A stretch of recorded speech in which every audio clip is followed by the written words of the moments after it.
ঝালকাঠির নলসিটিতে বসতঘরের পেছনের বাগানের রেড্ডি গাছ থেকে এক রশিতে ঝুলন্ত অবস্থায় মা ছেলের মরদেহ উদ্ধার করেছে পুলিশ।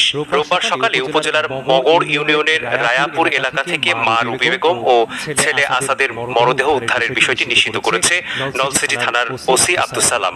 রুবি বেগম ওই গ্রামের আবু হানিফ মাঝির স্ত্রী ও আসাদ তাদের ছেলে। আমি ঘুম থেকে উঠে পানি খেতে পানি চাইছিলাম, পানি যাওয়া শেষ হওয়ার পরে আমি চিন্তা করলাম যে আমি তো বসে মাছ দুটো কলা শুকাবো